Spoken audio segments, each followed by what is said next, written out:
जब चंद्र नव वर्ष और छुसोक जैसे बड़े राष्ट्रीय अवकाश निकट आते हैं, तो अंतर्राष्ट्रीय वी लव यू फाउंडेशन की प्रधानिका झांग गिलझा अपने पड़ोसियों के साथ जो कठिनाई में है, प्रेम साझा करती हैं।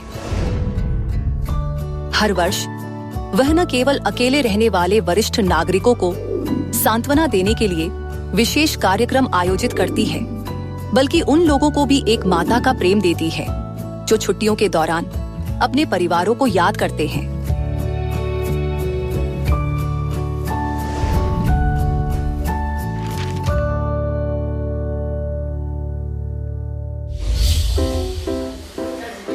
उनकी स्वयं सेवा की भावना से सीखने के बाद वी लव यू फाउंडेशन के सदस्य व्यस्त हैं।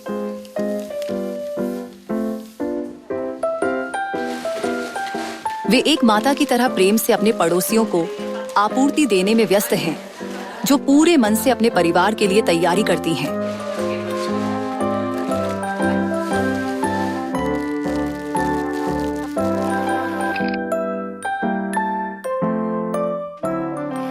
अकेले रहने वाले वरिष्ठ नागरिक या कठिनाई में पड़ोसी आमतौर पर राष्ट्रीय छुट्टियों में अपना समय अकेले बिताते हैं। इसीलिए हमने उन्हें माता का प्रेम देने के लिए कुछ पारंपरिक कोरियाई त्योहार का भोजन बनाया।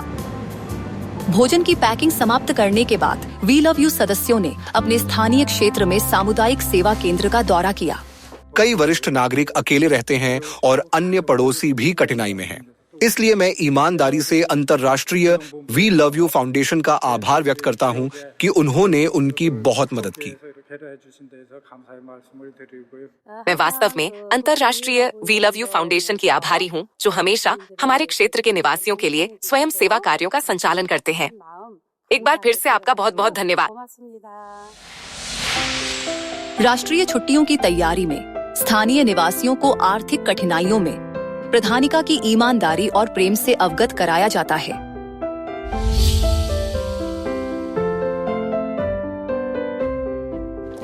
वी लव यू के सदस्य पारंपरिक राष्ट्रीय भोजन के साथ अकेले रहने वाले वरिष्ठ नागरिकों से मिलते हैं और एक परिवार के प्रेम को एक साथ साझा करते हैं।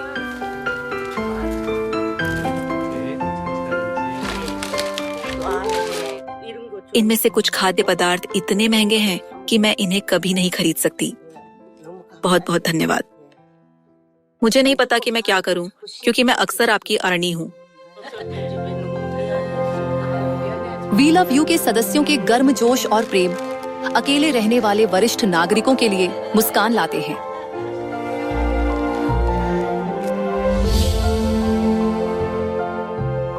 अंधेरे में ज्योति की तरह एक माता का प्रेम जरूरतमंदों को दिया जाता है।